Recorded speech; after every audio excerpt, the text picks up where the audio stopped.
What's going on, folks? I'm sorry. I think I might be getting sick, y'all. Started like yesterday or the day before, been coughing, choking. But, you know, that doesn't stop the show now, does it? What's going on, folks? How you doing? How you feeling? People have asked why I say both of those, because they're two different things. How you're doing and how you're feeling are two different things. And depending on, whatever's going on, either one of those might be easier to answer. So, how you doing? How you feeling, man? Hopefully things are good. Um, and we gonna get the day started, man. So, for those of you who don't know, today is Ash Wednesday. That is for Catholics, or I want to say Catholics. Today is Ash Wednesday for Catholics. For Muslims, I think today is Edu el Fitar. I think that's how you pronounce it. It's Festival of Breaking the Fast. So basically, for the next 29 to 30 days, that is when they do their fast. Um, it's a spiritual thing. Um, but I think all religions seem to have it planned out around the same time, right? Everybody goes into we got to do better for the next 2 weeks to a month type situation. But it dates back like hundreds of years, right? Like this isn't something new people have started. People have been doing this for hundreds of years. Um, I guess my question is, does it work? Like, I have Muslim friends, I have Catholic friends, I have friends who say they don't believe in anything. But when you go through a period of restraint from distractions, right? You're keeping yourself limited to the things you do, uh, the output you give, and things like that. Do you find how do I say, a higher belief within yourself? Do you feel better? Do you have a better connection with whoever you're praying to? That's always been one of my questions. And now, I've said it before. My grandma, her name is Madia. My Madia is a Hebrew Israelite, um, which ideally is Jewish. She is Jewish. So I grew up under that umbrella during the summers, um, every year, every freaking year. We doing good, man. We doing good. I grew up. We over here talking about the fact that it's Hump Day right now. It's Ash Wednesday for Catholics. It's I feel like I'm saying this right, but I hope I am. Ed el Fitr for Muslims. Shabbat for Hebrews. It is basically a big day for everybody. Today is a big day for everybody. It's the first night of Ramadan. That's also a thing. It's the first night of Ramadan. Um, oh man.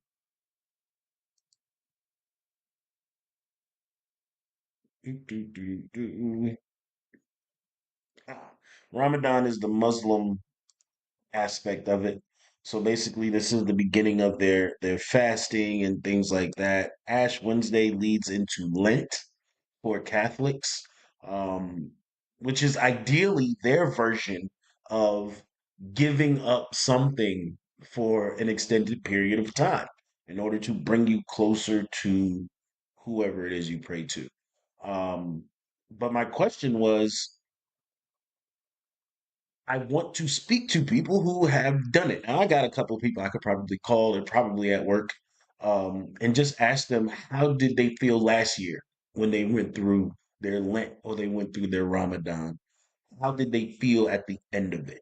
Um, This is a cleansing time for most, a spiritual time for everyone. Um, but hello, but how do you? Hello, Nicole. How you doing? How do you feel at the end of it? Because you start one way. For Lent, a lot of people give up little things. Oh, I'm gonna give up meat. I'm gonna give up soda. I'm gonna give up gaming. I'm gonna give up masturbation. Things like that. People do that. They give up one or two things just to see if they can. Ramadan is more like a whole shutdown on everything, but they also have certain parameters that they have to follow. Within Ramadan, Muslim people are the most generous. I bet you didn't know that. It is part of their religion to be generous in giving to others during these next 30 days. They have to. By the law of their religion, they have to. It's crazy. So if if one Muslim asks another Muslim for help for something, by law, he's not really supposed to tell him no. He's supposed to help him. That's dope as hell to me. Um, I used to do versions of Master Cleanse, start off with diet. Okay. Does she really? Listen, Nicole, if your granny works for Levi, just know I love Levi. Okay. I wear the jeans. This is one of my favorite hoodies. Um, so you ever get like a little keychain or something you want to send my way, by all means. um, I get easily distracted. I'm sorry, guys. I get easily distracted. Fasting, yes, fasting. Um, I think it's important. In fasting, people, when you hear the word fasting, it's not always just food, right? Breakfast, breaking the fast, is first thing in the morning. It's when you wake up and people eat first thing in the morning. You're not supposed to. I do not eat until after 12 o'clock typically. Um, really? Eh, Oh man, I'm so sorry. Oh God, I know she loved working there. I know she did. Fasting is when you break breakfast is when you break your fast, right? Um, breakfast, most people eat first thing in the morning. They wake up, you gotta eat something to get your day started. But realistically, when you wake up in the morning, you get a cup of water or a cup of, I'm not going to say juice, but something that's not sugary. Typically, water or tea even might help. But get you a cup of something to nourish your body and wake you up a little bit, and then get your day started. Get your muscles moving, get everything moving. Because once you put food and everything on your stomach like that, it's heavy. That's why people don't eat certain things first thing in the morning. When I came to the South and I realized that everyone ate like meat first thing in the morning, like pork chops and steaks, and I can do bacon, but they're eating like thick sausages, and I can't do that first thing in the morning. I've never been able to do that. But people do it. Over these next 2 to 3 weeks to a month, because Ramadan is like 29 to 30 days. Lent, I want to say Lent. How long is Lent? I want to say Lent is only 14 days. Lent is 40 days. Yes, Lent is 40 days, excluding Sundays. So there was a movie when I was younger that came out called 40 Days and 40 Nights. That's hands down one of my favorite movies. That movie inspired me when I was younger to abstain from sexual things for 2 years. 2 years. I did 2 years because I was out here in these streets and I didn't have any sex of any kind. I wasn't doing any type of self pleasure or anything for 2 years. And I did that from the time I was 16 to 18. And then when I was 18, I went to college. and things change.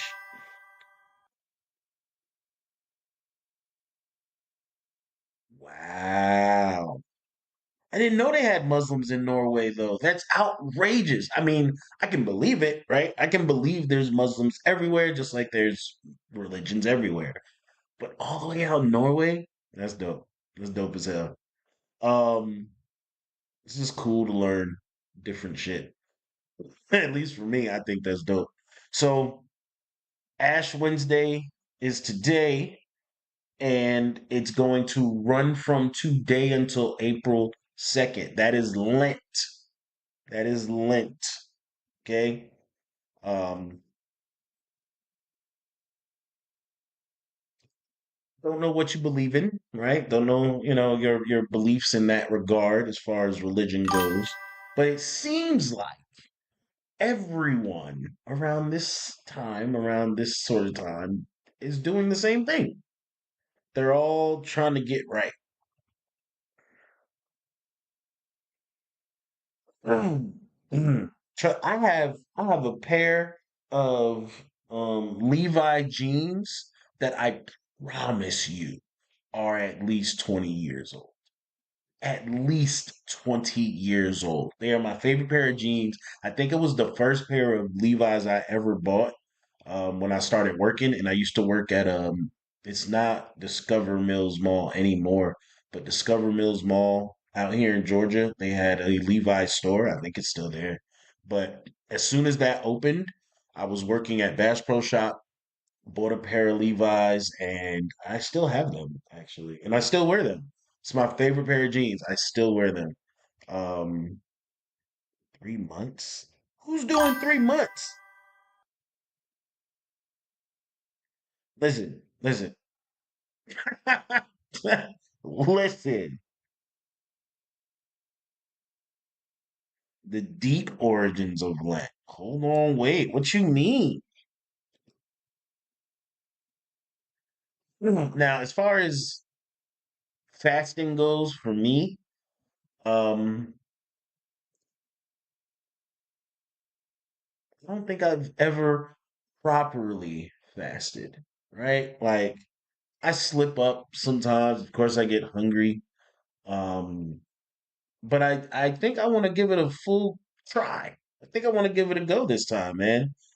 I actually want to give it a full go. 3 months is crazy. Did you hear Kevin Gates?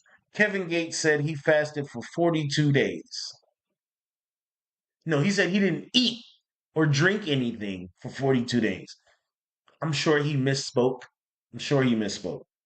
Because there's no damn way. Playing Fortnite. I'm sorry, my son was texting me.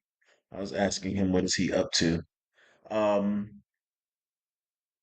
I think fasting is important, not just for health reasons though. If you can show yourself that you can go without something you love, we lose a little bit of ourselves. We feel like when we don't get the sugary sweets that we want, or we don't get the soda that we want, or the burger and steaks and all that, we're like, oh no, we're not living our best life, which is bullshit. To me, it's bullshit. Um, I feel like you can have a happy life and not living off the bare minimum, but to show yourself that you don't have to spend excessively if you want to look at it in financial terms, right? Think about all the money we waste on things that we don't eat. You buy a candy bar, you eat half of it, and then by the end of the day, you might still have the other half and you don't want it anymore. So now you throw it away. You're throwing away money. If that helps certain people looking at it that way, think about the money you save. Everyone has a different way of fasting, different ways of losing weight and all that. I don't think that's the goal, right? I don't think the goal for these next 3 weeks, 4 weeks is about losing weight. It's about gaining something. You gain a better understanding. Your brain works sharper when it's in almost a survival mode. Almost. It's not complete out here in the woods hunting with a spear made out of a stick or anything. It's not like that. But you begin to think clearly and focus on what's important. Um, I think that is the main goal for everything that goes on these next couple of weeks is to focus on what's important. Focus on what's important, man. Fasting, if you're doing it, much respect to you, and I hope you make it. And if you slip, if you stumble, it is okay. Some people, they don't play. They don't play that. There is no breaking the fast. There is no mistakes to be made. But to err is human. I don't remember who said that, but I've heard that my entire life. To err is human. To make a mistake is human. It means you're human and it's okay to do so. Now, you don't want to make too many, don't want to have too many back to back mistakes because then it becomes a character trait and a character flaw. You don't want that. But give yourself some leniency, bro. Be cool on yourself when over these next couple of weeks. If you're trying to do your fast, go for it. If you're trying to work on getting closer to God, go for it. Go for it, man. That's where I'm at. That's where I'm at with it. I think everyone should give themselves a long, hard look in the mirror, tell themselves exactly what they want to see from themselves in the next 30 days. I don't care if you feel like you drink too much Dr. Pepper. You know what? I'm not going to drink any Dr. Pepper this whole month. I'm not going to do it. I know I love Dr. Pepper. That's my favorite drink, but I'm not going to do it. I'm not going to do it. Just see what happens. Whenever you get a thirst for a Dr. Pepper, get a cup of water. Whenever you get that urge for that one thing that you want, do something else. You have to. You literally have to reprogram your mind. Your body is used and conditioned to getting satisfied off of your very first thought. Do something else. Oh, hot rod thinking up to Alaska. I've never heard of any of those songs. I've never heard of any of those songs that tell stories in history. I've never heard of that. Hot Rod Lincoln. That sounds that sounds like a dope movie. Hot Rod Lincoln. I'm sorry, I've gotten distracted again. What were we saying? Recondition your mind. That's what we were doing. Nah, you're good. Yes, I believe that. I believe that. Fasting does help you stay humble, but some people don't know what that truly means, right? I had to learn how to be humble in the kitchen. That's where I learned how to be humble, like actually humble. Um, you can be like super great at something, but what I've learned is that I know I'm great. God knows I'm great, and that's what matters. I don't need to brag and boast. I don't need to show off. I don't need to. Sometimes it's, you got to let it out. Yeah, I got this. Like things like that. Sometimes that's okay. That's fine. But to remain humble and strong, it's not easy. Um, but over these next couple of weeks, I think we all are going to be going through this. Everyone, everyone has a different walk. Everyone has a different belief, but it seems like they all kind of touch on the same topics. I don't know. Maybe it's just me looking at a big scope, but it seems like they all touch on the same topics. So I don't know how you do it. Just do it. I don't know what your goal is, but I hope you get there. Um, and whatever it is that you want to happen at the end of this Lent or this Ramadan, I hope you get it. And I hope you get some clarity for it too. I gave up smoking I gave up smoking weed earlier last year. I gave it up, right? And I stumbled and I relapsed. Like back in December, I relapsed. Probably was smoking for like 2 weeks straight. Went back to it 2 weeks straight smoking. Um, and I did not like the way I felt. And it reminded me of why I stopped in the first place, why I needed to get my mind back together. There's nothing wrong with smoking, right? Let me say that. I have to put that out there because I grew up in a time when marijuana was completely illegal. And the only thing that some people had to cope or to get through reality was a spliff, a blunt, a joint, whatever you want to call it. That's all some people had. I don't drink. I don't pop pills. I don't do hard drugs. Marijuana seemed like the easiest thing to do. And so that helped me. For years, that helped me until it became a crutch. And I started depending on it more and more. I didn't wait for Lent. I didn't wait for Ramadan or anything like that. I made the decision one day and just said, I'm not smoking anymore. I don't like this. I'm not doing it anymore. And I stopped. Um,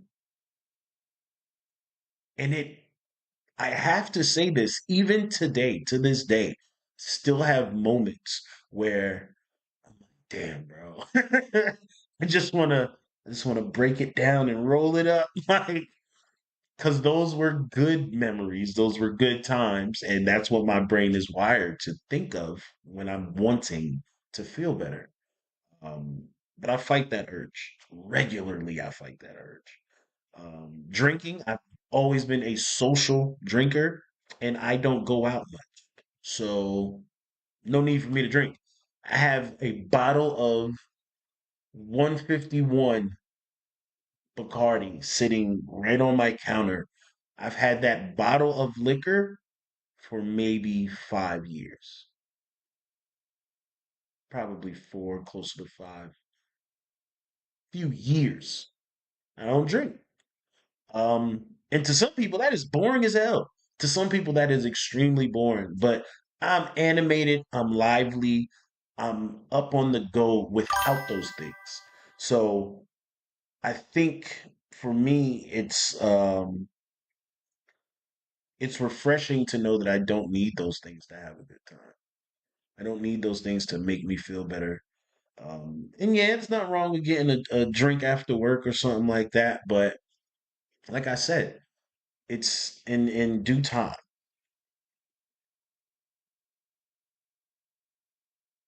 I'm just not doing it right now. I just gotta tell myself I'm not quitting. I mean, you know what? You know what? And this is, I'll tell you what helped me stop smoking. I'll tell you what helped me quit smoking. Not everyone is going to be able to do this. I understand that. I had to start looking at what I was doing, and this is about to be really extreme. Yeah. I had to look at what I was doing as if I was a crackhead. Plain and simple, bro. Plain and simple. I know it's harsh. I know it's like, nah, man, it's not the same. But just think about it for a minute. Just think about it for a minute, right? No one likes crackheads. No one. No one likes a crackhead. You go to the gas station, the last person you want to bump into at 10 o'clock at night while you're trying to pump gas is a crackhead who's dancing in front of you for a couple dollars. You don't want that. And if you've never experienced that, it's funny, but it's also like, damn, bro. Like, you see this person and you know that they don't see themselves that way. They do not see how ridiculous they look. They do not see how, like, just destroyed their physical is. They don't see these things. All for the love of crack, for the love of the game. That's what they here for. They just want a little crack, just want a little hit. That's it. They don't care about anything else for real. And what I had to do in order to really stop I had to look at myself as if that was my crack. That's my crack. Weed was my crack. I don't realize that I stink of marijuana when I'm out in public all the time. My eyes get like my eyes get like that color red when I smoke. So it's a dead giveaway. Um I get real relaxed and like nonchalant. Yeah, man. Peace, bro. Like I get real chill, right? And for a while that was funny and it was cool because everyone was doing it. But when I started to look at what I was doing as if I was a crackhead, it changed everything for me. Hey, listen, this is why I said at the beginning of this conversation, I said there's nothing wrong with weed. There's nothing wrong with smoking, right? Everything in moderation. I believe in that. I don't see anything wrong with weed. I don't. But in order for me to stop, is what I'm saying. In order for me to stop doing that and just focus on other things, I had to put myself in the shoes of a crackhead. And weed was my crack, and I couldn't let go of it. I couldn't stop. I couldn't go a day without trying to get it. I felt bad when I didn't have it. Um, I would I would hang around people that I don't even really like because I know there's a chance we gonna smoke today. When I started to look at it in that way, it helped me stop. But once again, I say there's nothing wrong with smoking weed. I just was dependent on it too much. For my personal safety, my personal sanity, I was depending on it too much. Every time I had an issue, I would run to it. Anytime something went wrong, that's my go to. And like I said, I didn't wait for Ash Wednesday in Ramadan to come around to say, you know what? I'm going to pledge these next couple of weeks to stopping. I just said I have to do it today. Um, and I feel better, right? I feel good because of it. But now, the last time I did try to smoke, I felt horrible. And it could be the weed. The weed could be too strong for me now. I could be an old guy. I'm one of the old guys and it's too strong and I don't know how to handle it. That could be what's happening. And you know what? I'm okay with that. I tried smoking and it just didn't go well. It just didn't like it. She said it makes me swirly. Um, I used to love that when you would get like a fresh pack. And this is before they were putting it in these little fancy ass plastic bags that are wasteful because all you're gonna do is take the weed out and dump it in a jar or dump it into something. Then you throwing the thing out anyway. Um, when you would open up like a fresh bag, like a Ziploc pound, and you cut that thing open and it's oh man. I used to love that. I used to love that. I love all of those things. And then finally, it's like the piece de resistance is when you get to break it down and roll it up and you light it and you take that first hit and you exhale and it's like, whew, all the BS that you've been going through and all the stress and everything that you're feeling instantly goes away. On that first hit, it just goes away. I mean, I don't think I don't think my mind will ever forget those feelings, but I do remember the negatives that I felt as well now. So that's just one thing, right? Weed was my biggest crutch. I still curse. I'm not perfect. I think colorful language, there's nothing wrong with that. But I also can speak as if all I do is read a dictionary. I can do that as well, but it's all about timing and place. Um, I try to have a even monologue with everyone. So when you meet me, this is what you get. We can have very intense, intelligent conversations, or we can talk about sneakers and hoodies and Levi jeans. Like it's a universal type of way for me. Um, you know what, bro? That was the biggest thing too. Financially, financially, when I set it down and I did the math on how much money I was spending a month, oh my God. Oh my God. Right. I was giving hundreds of dollars a month away in marijuana costs.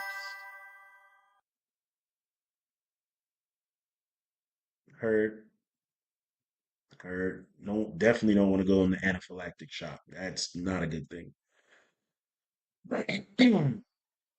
Financially, weed was killing me. It was killing my pockets. And I felt like I was just working for the weed. I would, when I was doing photography and videography, during that time, I was still smoking. Um, and, somebody would contact me, they'd ask me what my prices are. I'd give them a price, and then we go do the photo shoot. And the next thing I know, they're giving me $50, and the rest of the currency is being paid in marijuana. And guess what? Guess what I'm gonna say? Well, shit. Now I don't have to go buy any. Now I don't have to go buy any. So yeah, I'll take this payment. I was cutting myself short for a while, man. All for the love of the game. Man, all for the love of the game, bro. Oddly enough, I don't have insurance. I've never had insurance. As long as I can remember, I have never had health insurance. Never. I just don't go to the hospital. I mean, if I need something, y'all saw, I'll go to the hospital for the quick things, um, like amoxicillin, penicillin, something like that to kill an infection. If I break a bone, of course I'm going, things like that. But outside of that, I don't go. I want to. I want to. I just don't have the funds for it. I can't afford it. I can't afford to get sick. I know what that finally means. I have a Sony. Um, what I'm recording on right now is my A7 3 series, but all my cameras are Sony. Um, I started out with a Sony. My cousin introduced me to it actually. Um, he introduced me to Sony, but he was shooting with like Nikons and Canons and things like that. And at the time, I was on a budget. I wanted a pretty good camera, and he was like, "Well, you should try Sony." And I never turned around. I love Sony. Um, I think the mirrorless technology is what works best for me. I do not like those big, giant cameras. I don't. Dude, you're making Norway sound hella dope. You're making Norway sound hella dope. Um, Boy said, you are fully insured from the day you're born. I wish, man. I wish, bro. Um, but then they won't make money. The healthcare system in the United States of America is worth billions. You really think they want everybody to be healthy? Are you crazy? Are you out your mind? Everyone's healthy. How do we make money if everyone is healthy? It doesn't help us. We need sick people. I'm sorry. I get into these little character modes where, like, I imagine that is what the conversation is like on the behind the doors, no one's around, just all the major health people all in a room just talking about health. And they're like, the hell we need healthy people for? Nah, we need money. Jeez, man. Oh, wow. I'm so sorry. I'm sorry, bro. You know, listen, I know I make a lot of jokes, um, but I'm very empathetic.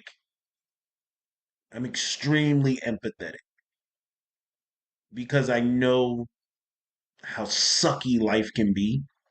I know how bad things can get, and I just know what a bad feeling feels like. So when you guys say certain things, it's like, damn, dude. Like, damn. Man, I know I know it's bad. You hey, feel like I need to move to Norway. Nah, nah, I ain't gonna go nowhere. I love America. Everything that we have going on here, right? As much shit as I talk, it's because I'm a citizen of these United States of America. I'm a citizen and I grew up here and I've learned here and I've flourished here. I've gone from nothing to even a little bit of something. I don't really know how I would do in another country. I don't know how I would, do in another country. Um, and over this past, let's call it 15 years, 10, 15 years, we've seen a mass exodus, which means just leaving, people leaving the United States and moving to other countries. And then they stay there for a couple months or a couple years and something goes wrong and now they're ready to come back. I mean, it's almost not worth it. Wow. You know, I wish I would have knew this information when I was younger. I would have probably moved to Norway after goddamn college. I mean, after high school. Just would have moved out to Norway. Shout out to Queens, man. Queens in the building. Hey man, everything's going good. You just now checking in. We were just talking about giving up things and finding peace of self because today's Ash Wednesday. Today's also the first day of Ramadan. So for the next 30 to 40 days, millions of people are going to be doing the same exact thing. Um, they're going to be fasting and giving up pieces of themselves that they typically didn't pay attention to for a better cause or a higher calling, whatever you want to call it. And that was the conversation. I think we should all try it. Yeah. Yes. Thank you all for showing love, bro. But nah, yeah. See, some people don't even know. Some people don't even know, bro. Lent is upon us. Lent is upon us. And one of my favorite movies, if you've never seen it, go watch it. It's called 40 Days and 40 Nights. Favorite movie. Favorite movie. Like that is a classic for me. Try it. Try it, bro. Some things what I've learned, especially growing up poor, because that's how I grew up. I grew up living in shelters and sleeping in hotels and I grew up poor as shit, excuse my language, but sometimes you want something so bad and you just can't get it for financial reasons. That's it. That's the only thing stopping you from having the things you want. It's finances. So when I would want sweets and I would want new shoes and new clothes and I wanted things, I had to remind myself that I do not have the money for it, nor does my mother. So I'm not going to get it. And I had to learn how to be okay with that. Um, yeah. Now that I'm older, now that I'm older, and I make my money. I get my coins, but I'm not filthy rich by no means, bro. I just paid for gas in quarters yesterday. I just paid $5 in gas last night, all in quarters. And I put my money on the counter and I looked at the clerk and I was like, listen, you got to do what you got to do. And he laughed and I laughed and, I just went about my day. But that's just funny. Um, Putting yourself in a humble state is important, bro. Because when those blessings start to come, right? When those bank accounts start to overflow and you got all the ice cream that you could possibly handle, are you going to be able to control yourself? Are you going to be able to, you know, I got a freezer full of ice cream, but I'm not going to eat any today. Can you do that? Those are the things I think that help people through these times, through Lent, through Ramadan, reminding ourselves of what we're working for, and that although we have everything in abundance, what is important and what is necessary. Um, yeah, man, I've said this to you guys before. I have the words laugh and smile tattooed on my wrists. Um, because if you do not remember to laugh and smile through life, this thing will crush you and it will make you a miserable person and you will be filled with hate and filled with anger. And that is what will happen to you if you don't remember to find something to smile about, something to laugh at. Um, Take life almost with a grain of salt. Everything is important, yes, but that's that humble thing. That's that humble thing for me. I just remember to be grateful, appreciative, and try not to be so hard on myself because I have somebody looking out for me. I got somebody looking out for me. I got a few people up there looking out for me. And hopefully they have been assigned as my guardian angels. Um, Maybe they got other things to do. I don't know. But somehow, some way, I keep making it through things. I keep making it through things. And that can only be God. It can only be God because it ain't me. It's not me. It's not me, bro. Um, can rich people enjoy the little victories? That's a really good question. It's a really good question. A lot of people who are not rich, I'll start with this. A lot of people, let me get a sip of this coffee real quick. A lot of people who aren't rich will look at the rich and wealthy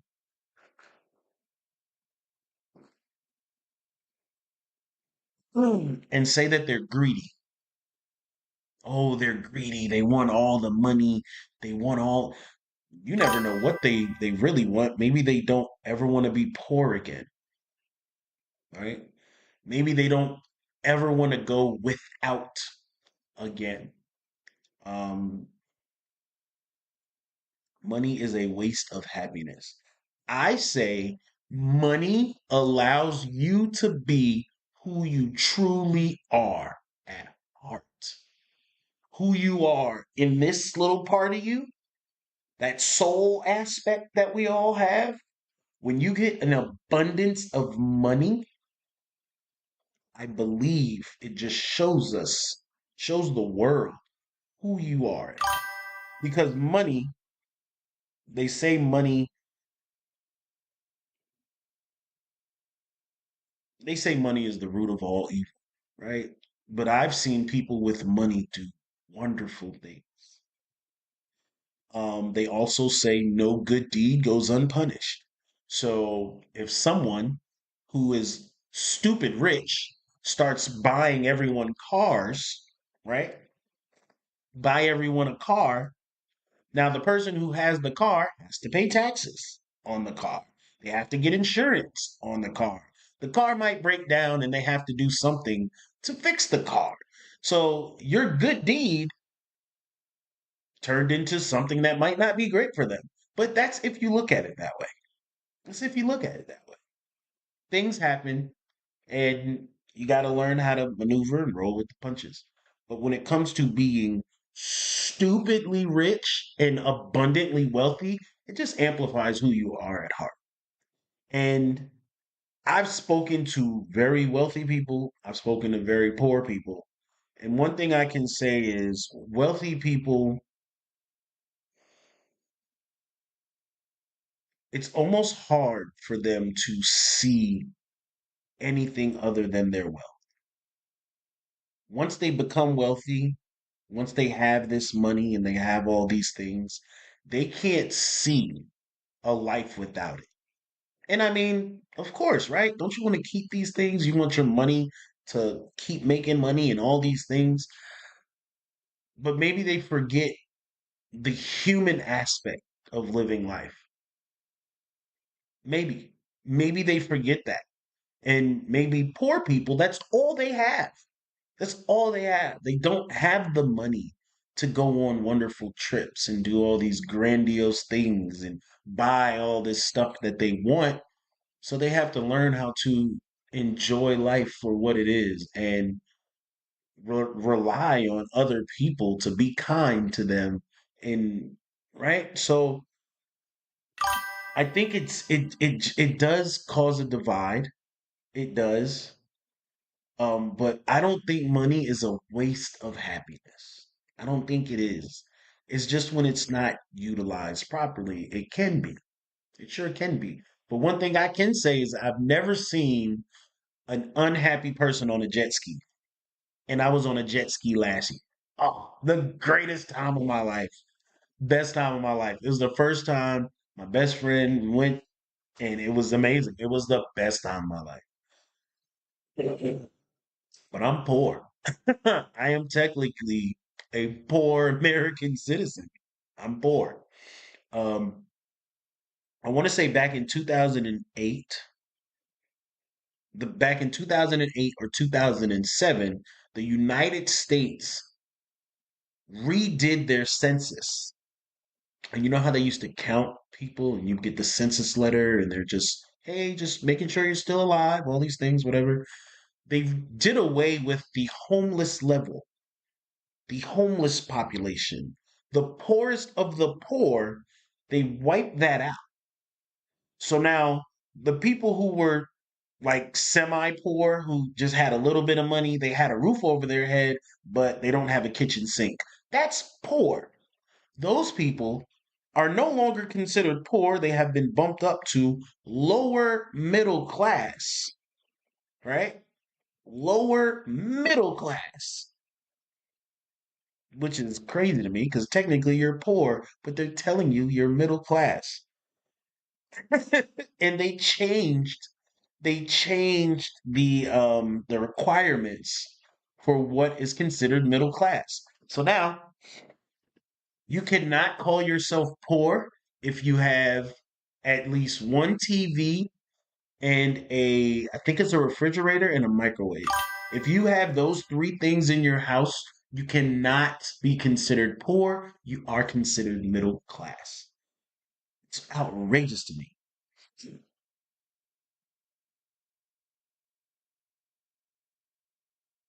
Uh, we might be able to explain that. We might be able to.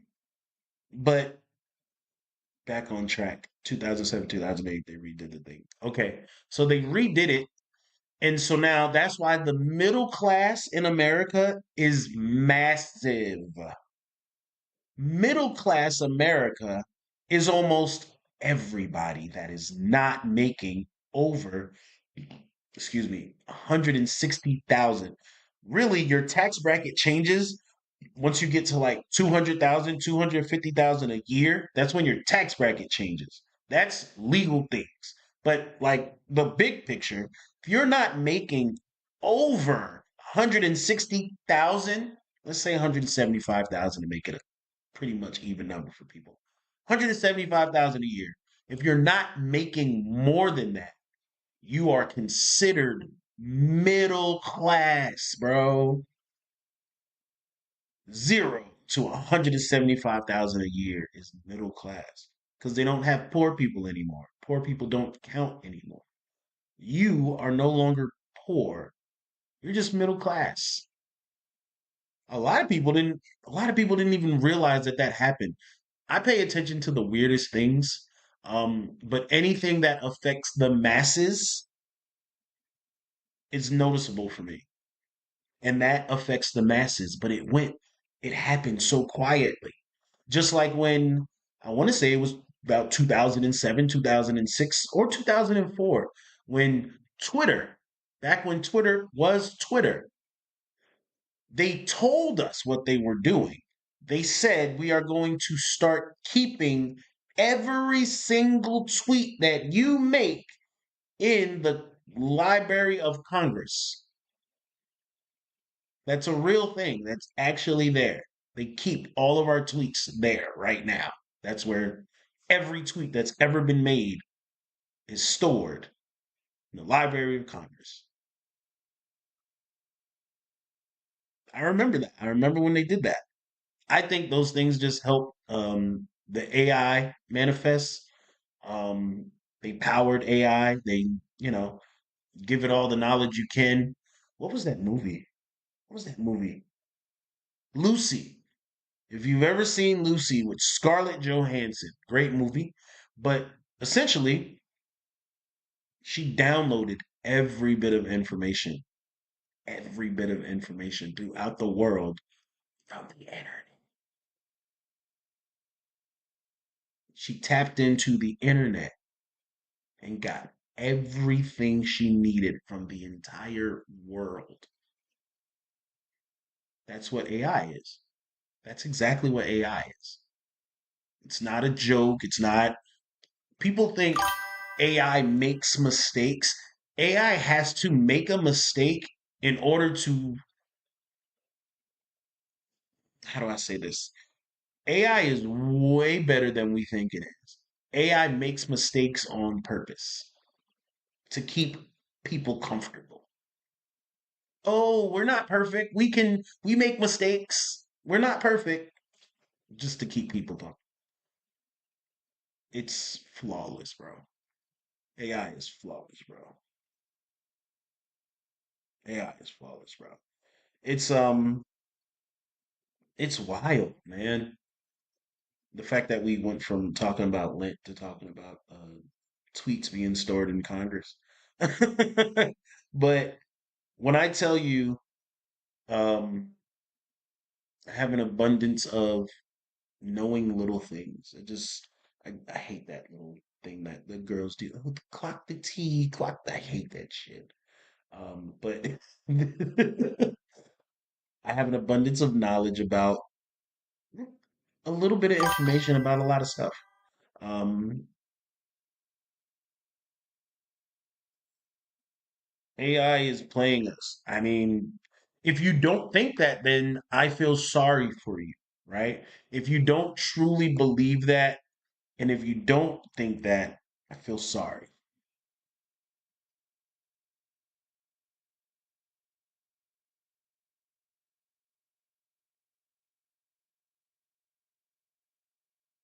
Wow. No way it's illegal for the district to have homeless people. Bro, I'm here in Atlanta and there is so many like empty buildings, empty apartment complexes. They can house the homeless if they wanted to. But where's the money in that? Where's the money in that? Where's the money in that? That's like just from a I'm not gonna say from a greedy standpoint, right? I'm not gonna say that. But from a business minded standpoint, the United States of America is a business. It's a business, it's a country, but we're in the business of making money. It's what we do. We make guns, we make badass military people, We make money. It's what we do here. It's what we do here. Ask yourself, how do you make money off of this? Anything, any problem that you might see, can money be made off of this? And if you can't think of a way to make money off of it, that's probably why nothing's being done about it. Because it's just not profitable. It's all about profit. And I'm being so and being honest. It's about profit, bro. You think you think you think all of your content creators and all of the people who do this, do you think a lot of them are just doing it just cuz? There are some people who just want to get their information out there. I think I might be one of them, but it's okay, right? Um, I make a couple dollars. You guys donate like hell, which helps. The channel does what it does. I get like 200, $300 a month off the channel right now. So things are good, right? But there are people out here who literally are just doing it for the money. Oh, I'm going to be an asshole just for the money. I'm going to distract and disturb people and make content where I go around and I'm terrorizing people and just messing with people just for the money. I saw two videos of this one guy getting slapped in the face and then he got punched in the face. I don't know if y'all saw that. He was with not Rambo Jackson, Rampage Jackson. He's supposed to be some type of like professional boxer. One dude slapped fire out of him, and another dude punched him in the face. And I'm hoping this is not all on the same live stream, right? I'm hoping this isn't all on the same live stream because it seemed fake as hell to me. That is just for the money. It's just for the views, man. There is no more reality TV. They have taken reality and warped reality. So even what you think is reality is no longer reality. But they've been doing that since the real world. Scripted television. Scenes used to be scripted, right? Scenes are scripted. We're going to set this scene up. Here's some key words we want you to say or some topics we want you to touch on and go. That's television. That is how reality television was made. They set up a scenario. Some people say scenario, whatever. Set up a scenario, and you have topics that you touch on, that you have to speak on, and whatever follows is filler words. But it causes drama, it makes us watch whatever it does. We're tuned in, and that's how the money's made.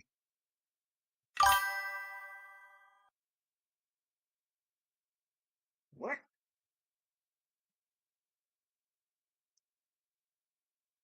Hold on. You said we have 400,000 US dollars per person? Yo, stop talking to me, son. Stop talking to me, yo. Yo, listen. Stop talking to me, bro. I can't. I can't, yo. I cannot. Are you serious? It's going down like that in Norway.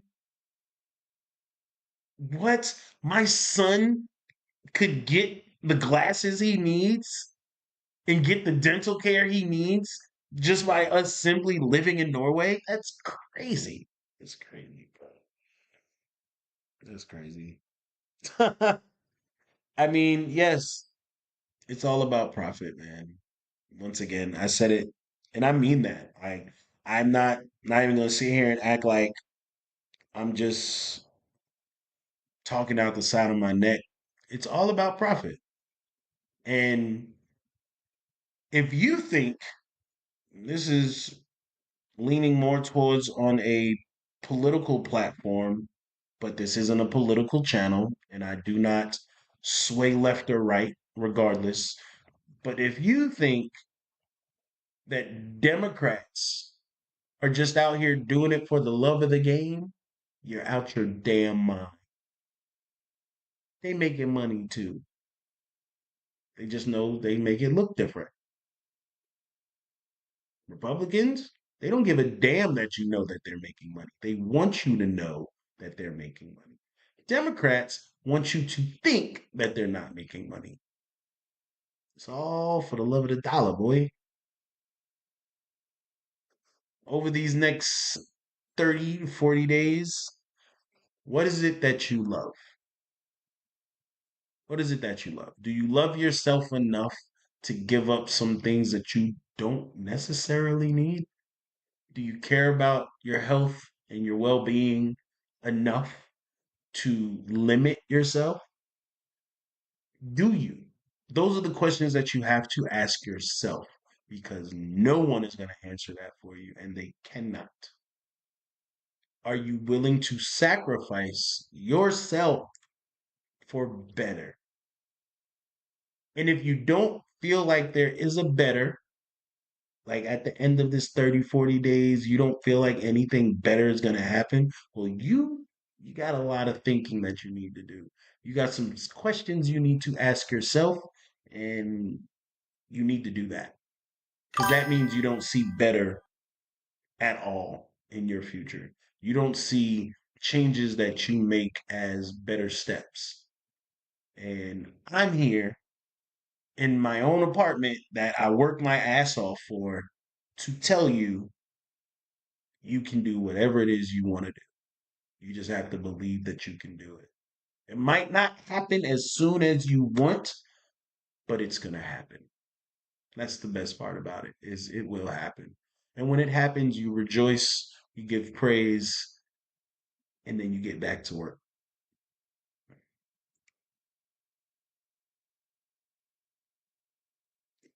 I mean, I wish he would, bro. That would be dope. But listen, that was great. Today was a great convo. I think this lunch break went very well. Um, hopefully, we all learned something. For those of you who didn't know, today's Ash Wednesday, first day of Ramadan. And over these next couple of weeks, I would like to hear from you guys about what it is you're doing. I would truly like to hear about that. You can write an email if you want. I can read it. Um, yeah, yeah.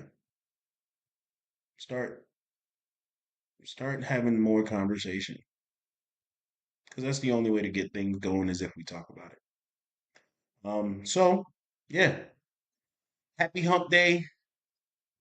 Get back to having a way better day, y'all.